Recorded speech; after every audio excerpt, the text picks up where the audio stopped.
Bismillahirrahmanirrahim. Assalamualaikum warahmatullahi wabarakatuh. Saya Puan Muhaini binti Mansur, Guru Perpustakaan dan Media Sekolah Kebangsaan Kampung Melayu, Keluang, Johor. Okay, jom kenali pusat sumber sekolah. Ini pintu pusat sumber kami mendukung slogan Pro-Read, iaitu Power of Reading. Okay, jom kita tengok misi-visi sekolah. Pusat sumber sekolah berusaha memenuhi keperluan pendidikan agar mencapai penggunaan optimum dalam kalangan pelajar. Kami juga menjadi tempat mendapatkan ilmu yang paling digemari dalam kalangan pelajar sebagai pemangkin kepada pembelajaran kendiri melalui pelbagai sumber. Sekolah kami juga begitu optimis dalam menggalakkan pelbagai aktiviti pembelajaran bagi meningkatkan tahap pembelajaran melalui pelbagai sumber kerana kami mengutamakan kemenjadian murid. Kita lihat perancangan. Okey, ini perancangan selama setahun yang telah disusun. Okey, ada warna kuning. Sekejap lagi kita akan pergi. Okey. Tadi yang kita lihat, yang warna kuning itu ialah fokus utama bagi program Pro-Read sekolah, di mana pada bulan Februari hingga Oktober nanti, pelbagai program yang telah disusun, Pro-Read Nilam, iaitu projek khas membaca, iaitu membaca 10 minit bersama, bacaton, kuis online, Pro-Read pembaca nilam terbanyak. Program Gegar Pro-Read kepada setiap kelas, juga di akhirnya nanti, kami berusaha menghasilkan YouTuber dalam kalangan pelajar-pelajar, di mana harapannya, sasarannya nanti semua murid SK Kampung Melayu Keluang akan dapat mempersembahkan satu video PDPC impak kemenjadian murid dan juga penghasilan book review yang terbaik. Semua yang kita buat ini, yang kami rancang ini adalah bertujuan untuk meluaskan pengetahuan pelajar serta kempen galakan membaca. Kami berusaha untuk memupuk minat dan galakan membaca dalam kalangan warga sekolah. Secara tidak langsung, ianya dapat mencungkil bakat dan kreativiti pelajar-pelajar kita. Okey. Kita perlu kenal bahan bacaan yang kita baca, iaitu ada bahagian buku dan bukan buku. Buku bermaksud adalah berbentuk fizikal yang kita pegang, yang boleh dilihat dan dipegang. Dan satu lagi ialah bentuk e-book. E-book ni ialah bentuk maya, iaitu melalui internet atau kita panggil digital book. Okey? Bahan bukan buku pula terbahagi kepada dua juga, iaitu bahan bercetak dan bahan bukan cetak. Okey, seterusnya kita tengok satu-satu. Dalam buku, kita selalu jumpa perkataan buku fiksyen. Okey, supaya tidak keliru, saya terangkan sekali lagi apakah maksud buku fiksyen. Buku fiksyen adalah merupakan karya sastra yang diterbitkan daripada rekaan atau khayalan seseorang pengarang. Buku-buku fiksyen ini diklasifikasikan mengikut bahasa. Okey, fiksyen bahasa Melayu, bahasa Inggeris, fiksyen Cina, fiksyen Tamil dan fiksyen bahasa Arab.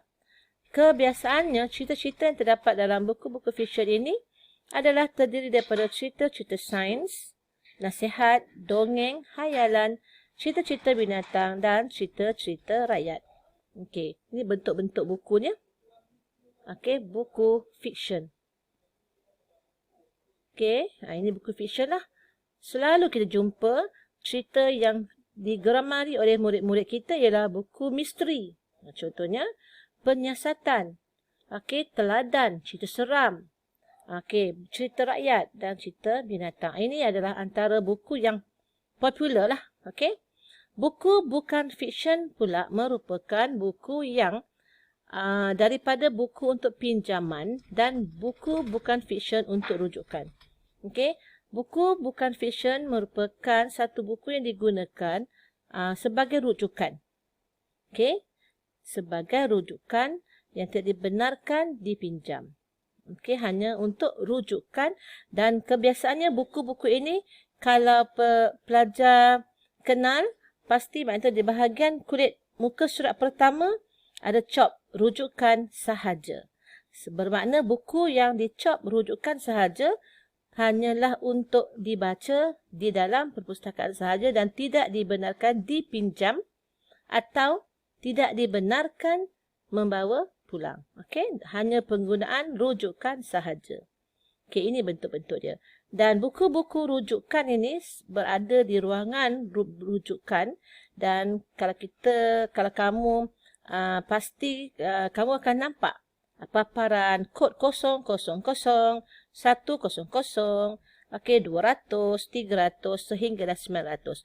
Kod-kod yang dipaparkan itu adalah merupakan pengkelasan sistem Dewey. Okey, kita menggunakan pengkelasan sistem Dewey. Okey. Okey, ini dia buku bukan fiksyen lah. Okey, ini bentuk-bentuk buku, bentuk rujukan. Okey, semua nampak? Semua buku-buku rujukan ni menggunakan kod-kod sistem Dewey. Okey.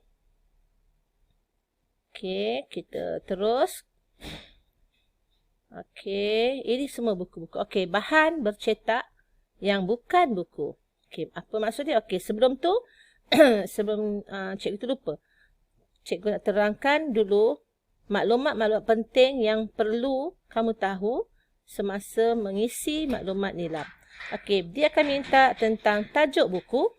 Biasanya tajuk buku ini berada di muka hadapan kulit pertama setiap buku. Nama pengarang kebiasaannya juga berada di muka hadapan. Okey, nama pengarang. Okey, penerbit. Penerbit ni kamu akan nampak kat sini publication. Okey, penerbit atau diterbitkan oleh. Nama penerbit itu. Okey, tahun terbit kebiasaannya ada. Okey, dalam buku tu mesti ada tahun terbit dan nombor ISBN. Nombor ISBN ini biasanya kamu boleh nampak dekat bahagian buku yang ada barcode. Biasanya kat belakang. Ada setengah buku di helaian yang kedua. Kebanyakan buku di bahagian belakang sekali ada ni. Ini nampak ni, ini adalah barcode. Ada tulis nombor ISBN. Ada nombor dia. Apabila ada nombor ISBN, buku ini dikategorikan sebagai buku. Okey, fiksyen ataupun bukan fiksyen. Okey. Ni bahan bukan buku lah. Tapi dia bercetak. Okey. Okey, komik. Cikgu nak jelaskan komik. Dia ada dua bahagian. Komik, ada setengah komik yang mempunyai ISBN diterima sebagai buku. Okey, diterima sebagai buku komik sama ada fiksyen atau bukan fiksyen yang mengandungi ISBN, nombor ISBN. Tetapi bagi komik yang tiada ISBN, okey, kita jadikan dia sebagai bahan bukan buku. Okey, faham tu Okey, ni bahan bercetak dia bukan buku. Okey, ni bahan bercetak bukan buku. Semua jenis sumber bacaan sama ada melalui laman sesawang, internet atau bahan bacaan digital secara offline dikira sebagai bahan bacaan. Okey, semua bahan yang boleh dibaca itulah. Okey, ini dia bahan bacaan. Okey, itu tadi penerangan tentang jenis-jenis ataupun kategori-kategori buku ataupun bukan buku, iaitu bahan bacaan. Okey, kita terus pada IM Nilam. IM Nilam adalah satu program sekolah yang mensasarkan pembacaan, membaca. Okey, kempen galakkan membaca. Kementerian Pendidikan Malaysia telah mengeluarkan satu surat pengisian data bacaan murid melalui program Nilam, sistem IQ Nilam. Okey, ini yang cikgu nak terangkan. Untuk sistem IQ Nilam ni, semua murid, okey, ni pada awal lah. Okey, klik ke akaun Google masing-masing. Okey, ni pergi ke Google. Okey, pada asalnya kamu mungkin ada nombor sendiri lah kan, ID sendiri. Okey, tetapi untuk IQ Nilam, sila sign in ke ID dilema masing-masing. Okay, kamu dah dapat ID dilema atau sign out terlebih dahulu. Contoh macam cikgu ni kan, cikgu tak boleh buka sebab masih menggunakan ID email sendiri, tak boleh. Terlebih dahulu mesti sign out Dan sedia ada kemudian sign in semula. Dah sign out, sign in semula menggunakan ID Nilam masing-masing. Dah sign out, baru pergi add another account. Ambil account ID Nilam sahaja. Okey. Dah kan? Okey, sebelum kamu dapatkan ID Nilam tu, kamu dah diberi Okey, masukkan nombor IC, kamu akan dapat macam ni. Contoh ni cikgu dah buat. Nama dia Nordia. Okey. Nama kelas semua ada. Kita dah bagi dia nombor ID dilema. Okey. Dan akan keluar ID Nilam. Nampak ni ID dia. Password dia. Ni ID dia. Ini ID ada MOE ni. Ada ini password dia. Okey. Dah dapat itu. Okey. Tadi ni ID MOE dilema. Okey. Nama dia. Nampak ni. Cikgu dah letak kat sini. Contoh dia. Okey, dah dapat semua, dah ada dalam Google, dah ada ID dilema. Maka kamu boleh buat perekod dan dalam sistem IQ Nilam. Orang maklumat murid. Okey, inilah dia bentuknya. Kemudian, dah tadi masuk IQ Nilam, dah masuk ID kamu tadi. Okey, pergi ke Google tadi, type IQ Nilam. Lepas tu jumpa IQ Nilam MOE, klik. Okey. Dah klik, kamu akan dapat paparan ini. Klik sign in. Menggunakan ID dilema kamu tadi. Okey, bila kamu dah sign in, kamu akan jumpa cerah. Okey, MOE, ni kamu punya email. Kemudian tekan next. Okey, email tadi dah dapat kan yang cikgu tunjuk tadi. Okey, tekan next. Okey, dah tekan next, dia akan suruh masuk password. Password tadi cikgu dah tunjukkan. ID, MOE, password yang ada SKKM tu kan. Masukkan, batu tekan next. Okey, akan keluarlah paparan ini lengkap. Nama kamu, sekolah kebangsaan Kampung Melayu. Okey, dekat sini jumlah bacaan buku, jumlah bahan bukan buku, jumlah bacaan keseluruhan. Semua dah tercatat. Okey, kamu akan dapat paparan macam ni. Nama kamu, sekolah kamu. Okey, kita teruskan. Okey. Isikan maklumat buku yang dibaca pada bahagian A, B, C dan D. Okey. Awal tadi, kamu dah pilih satu buku. Kamu dah kenal pasti bukunya kan? Okey, macam biasa. Isikan nama buku atau tajuk buku. Pilihan dia buku apa. Penerbit dia tadi cikgu dah terangkan. Okey, masuk bahagian B.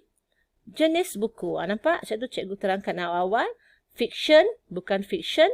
Bukan buku atau bahan digital. Pilih satu saja. Satu buku, satu je dah kan.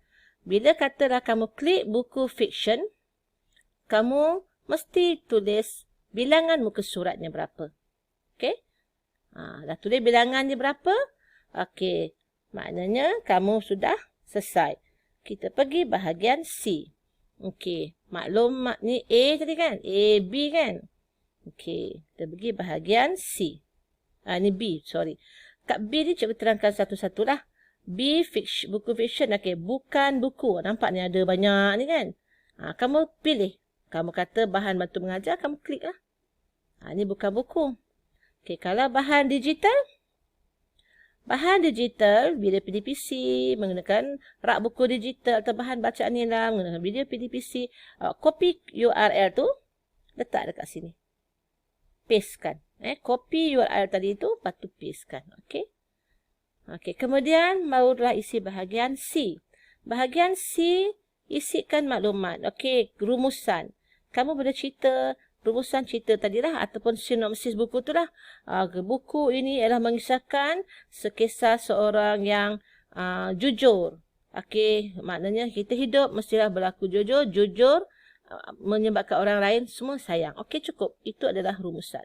Okey, aktiviti pengkayaan yang kamu buat melalui pembacaan tadi. Rumusannya kamu katalah kamu bercerita, jadi amali, berlakon, bercerita, menceritakan balik. Pilih mana-mana. Katalah kamu ada buat lain. Mungkin kamu kata buat poster ke kan? Tulis lain-lain. Jika lain-lain, sila nyatakan. Nampak ni? Jika aktiviti, kamu klik lain-lain sini. Kan? Nyatakan, melukis poster contohlah. Dah siap? pergi dekat simpan. Jangan lupa.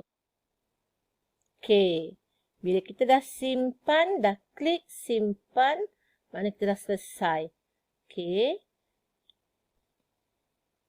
Okey, maknanya bila dah selesai, sila lock keluar setelah selesai isi maklumat buku yang dibaca. Okey, pergi kat sini, lock keluar. Okey. Maknanya kamu dah lengkapkan lah. Okey, tahniah. Anda telah berjaya merekodkan bacaan nilam anda hari ini. Teruskan membaca dan mengisi IQ nilam sehingga mencapai 5 bintang. Untuk mencapai 5 bintang, pelajar-pelajar mestilah mencapai sasaran sebanyak 720 buah buku dan ke atas bagi naskah terkumpul. Maknanya daripada darjah 1 hari itu sampailah kamu darjah 6, 2021, kamu mesti sudah membaca, telah merekodkan lebih daripada 720 buah buku. Maknanya kamu layak untuk mendapat 5 bintang. Iaitu cemerlang lah. Okey. Analisa, kita bersama-sama tengok analisa IM Nilam. Ini pada tahun 2020, rujukan daripada data nilam murid dari unit sumber teknologi pendidikan Pejabat Pendidikan Daerah Keluang. Okey, ini cikgu dapatkan dia punya ni. Okey, nampak tu Sekolah Kampung Melayu. Okey, ini Sekolah Kampung Melayu. Okey, cikgu kecilkan lagi terus kepada data Kampung Melayu bawah ni. Yang dapat 5 bintang untuk tahun 2020 hanya 33 orang, 4 bintang 69 orang, 3 bintang 215, 2 bintang 267, 1 bintang 216, 0 bintang. Belum layak ada 119 orang. Daripada 916 pelajar. Okey? Tahun lepas. Okey. Ini dia. Sasaran bintang 916 pelajar. Ini pada 2020. Kan kita boleh tengok pada tahun 2021. Kita mensasarkan untuk dapat 5 bintang seramai 140 orang. Okey. Kita tak nak lagi 0 bintang tu banyak. Kita kurangkan. Tetapi kita banyakkan pencapaian 5 bintang. So, bermakna pada tahun 2021 ni, kita perlu bekerja keras. Dan murid-murid perlulah mengambil peluang PKP ni untuk rajin-rajinlah membaca buku dan mengisi IQ nilam. Supaya sasaran 720 buah buku dan ke atas dapat dicapai. Kenapa 5 bintang ataupun pencapaian bintang ni penting? Okey, ni kutipan data lah. Okey, sasaran IM nilam. Kenapa ia penting? Okey, ia penting sebab akan efek kepada kita punya keputusan peperiksaan. Nanti cikgu akan tunjukkan. Okey, kita bagi kepada tahun 2020, tahun 5. Okey. Bermakna pada tahun 2021, pelajar-pelajar ini adalah tahun 6. Okey, kita cikgu besarkan lagi, permudahkan lagi, kita tengok. Pada tahun 2020, pelajar tahun 5, tak ada seorang pun yang mencapai 5 bintang. Nampak? Memang teruklah, maknanya impak tu kurang. Okey. Dan yang mencapai 4 bintang hanya ada 14 orang. Okay, cikgu, kita pergi pada analisa. Kita bawa kepada sini. Okey, 5 bintang tak ada orang langsung. 14 orang untuk 4 bintang. Okey, tetapi bernasib baiklah untuk pelajar tahun 5 tak ada dapat 0 bintang. Ini agak sedikitlah sebenarnya. Okey, sasaran kita sebenarnya untuk tahun 2021 untuk murid target tahun 6. Okey. Kita tak nak lagi ada 0 bintang. Kita tak mau juga ada 1 bintang. Okey. Kita nakkan 5 bintang tu kepada 100 orang murid. Jadi bermakna pelajar-pelajar kena berusaha untuk mendapatkan 5 bintang dengan jumlah bacaan 720 dan ke atas. Okey. Kerana sasaran sekolah untuk semua murid 5 bintang adalah 140. Pelajar tahun 6 sebenarnya memikul tanggungjawab yang lebih besar untuk mengumpul ataupun untuk memberikan bilangan 5 bintang yang paling banyak. Sebab dah darjah 6 kan. Jadi di situ kita letakkan 100 orang. 40 lagi kita akan dapat daripada kelas-kelas yang lain. Jadi kita kena berusaha keras lah. Wajib membaca dan berusaha keras untuk mencapai sasaran kita. Okey. Ini dia jadualnya lah. 700 dan ke atas. Okey, 5 bintang. Okey, tengok. Kenapa 5 bintang tu penting? Tengok Dalam skor aspek penglibatan core curriculum PJSK, program nilam ni pun menyumbang. Okey, kalau kamu dapat 5 bintang, okey, kamu boleh nampak markah yang banyak, nampak? Untuk program 5 bintang ni, dapat 5 bintang maknanya dia akan mewakili sekolah sebagai calon nilam. Okey, dah mewakili sekolah dapat 7 markah. Dan daripada wakil sekolah dia mungkin mewakili zon daerah ataupun bahagian, dapat 8 markah. Sekiranya dia mewakili negeri Johor, dia akan dapat 9 markah. Dan sekiranya dia mewakili kebangsaan, dia dapat 10 markah. Pengagihan bintang ini sebenarnya penting. Untuk menjadi calon nilam sekolah, mesti pencapaian bintangnya mesti 5. Okey, itu penting. Okey. Untuk merealisasikan saranan ataupun target bagi 5 bintang ataupun IQ nilam kita, iaitu peranan ibu bapa dan komuniti itu penting. Okey, peranan ibu bapa dan komuniti itu amat penting. Okey, sediakan maklumat kemudahan di rumah, galakkan murid membaca, cari maklumat, aktiviti perayaan. Maknanya di sinilah boleh memberi kerjasama, galakkan. Peranan PIBG itu juga penting. Dalam membantu menggerakkan program nilam sekolah. Okey. Okey. Itu saja. Tapi hari ini saya cuba nak bawa lah bersama-sama kita PSS Tour. Okey. Our new normal. Saja nak tunjukkan apa yang telah kita sediakan sebenarnya untuk pelajar-pelajar kita. Okey. Okay, our new normal. Ini ruang sekolah, ruang bacaan. Kita sentiasa berusaha untuk menyediakan ruang yang kondusif untuk pelajar-pelajar untuk membaca. Beri menarik minat. Okay, nampak? Bilik kita ni dah pernah dilawati oleh mantan Menteri Pendidikan Malaysia iaitu Dr. Mazli Malik. Okay, ini ruang santai kita. Kita menyediakan ruang-ruang yang kondusif, menarik dan selesa untuk pelajar. Nampak? Ada ruang aktiviti, boleh menari. Nampak? Mantan kita pun menari bersama.